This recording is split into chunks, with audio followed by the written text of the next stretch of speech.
Kuwait நாட்டில் இயங்கி வரும் எல்பி குரூப் ஒவ்வொரு வருட இறுதியிலும் 10 பாடசாலைகளை தெரிவு செய்து அங்கு கல்வி பயிலும் மாணவர்களுக்கு கற்றல் உபகரணங்களை வழங்கி வருகின்றது.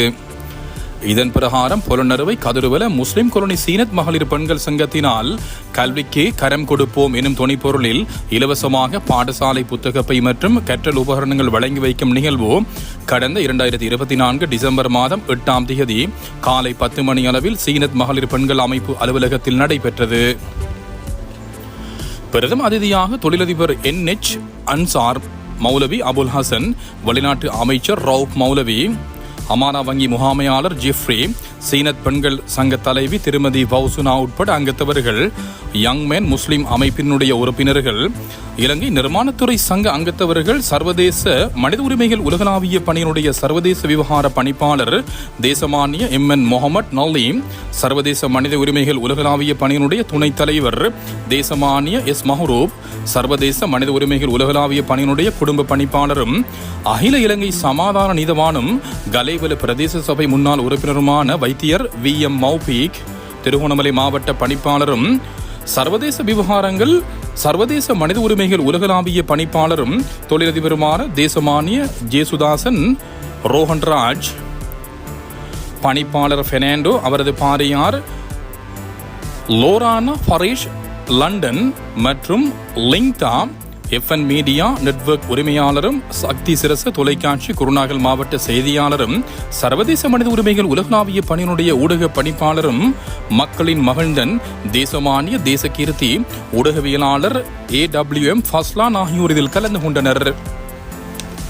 இதன்போது 25 பாடசாலை மாணவ மாணவிகளுக்கு பாடசாலை புத்தகப்பை மற்றும் 10 மாணவ மாணவிகளுக்கு பாடசாலை கற்றல் உபகரணங்கள் வழங்கி வைக்கப்பட்டது. இறுதியில் சமூக சேவையாளர்களை கௌரவிக்கும் வகையில் கௌரவ விருதுகளும் வழங்கி வைக்கப்பட்டன.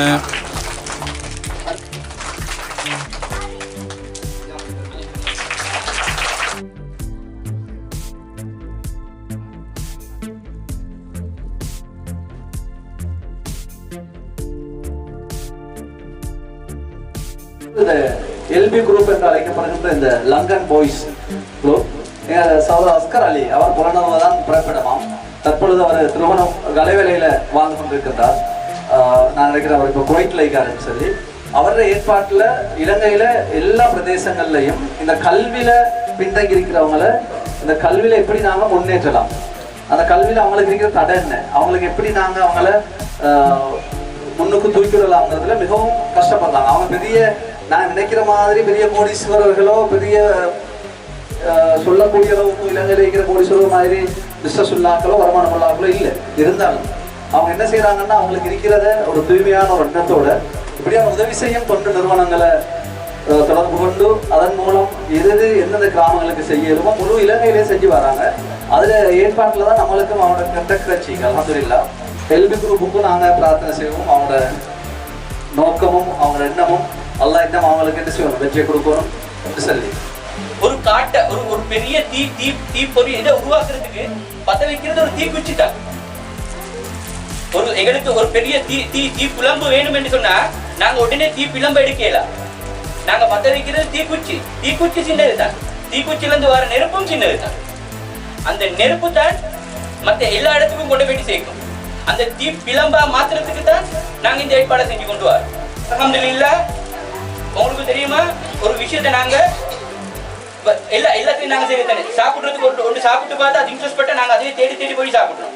ஒரு விஷயம் ஒரு சாப்பாடு ஃபேவரட் எங்கட ஃபேவரட் ஃபுட்டா இருந்தா நாங்க கொஞ்சம் ட்ரை பண்றோம், அது எங்களுக்கு பிடிச்சிருது, நாங்க தேடி போயிட்டு சாப்பிடுறோம். அதே மாதிரி உதவி செய்யறத ஒரு தைனம் ட்ரை பண்ணி பாருங்க. ஒரு தைனம் சின்ன அளவுல யாரா இருந்தாலும் பரவாயில்ல. எங்கட தனவந்தர்களுக்கும் நான் சொல்றேன், எங்கட இப்படித்தான் உதவின்னு சொல்றது எப்பயுமே நாங்க நிலத்துல வச்சுக்கொள்ளணும். பெரிய அளவுல செய்யறது மட்டுமில்ல உதவி. மனசால நாங்க ஒருத்தருக்கு துவா செஞ்சாலும் உதவித்தான், ஒரு புன்முறுவல் பூத்தாலும் உதவித்தான், அது பெரிய சதக்காவே. அதனால நீங்க உதவி நான் சொல்றேன், இன்னைக்கு உதவி செஞ்சு பாருங்க, யாராலையும் உங்களை ஸ்டாப் பண்ணிடலாம். ஏன் தெரியுமா, அது போதையா மாறிடும். உதவி செய்யறதே போதையா மாறிடும். நாங்க இந்த உலகத்துல பஞ்சகாலம் தான் வாழ போறோம். ஆனா மறைந்த மாமனிதர் அப்துல் கலாம் சொல்லுவாங்க, ஒரு மனிதனுடைய பிறப்பு சம்பவமாக இருக்கட்டும், அவனுடைய இறப்பு சரித்திரமாக மாறட்டும்.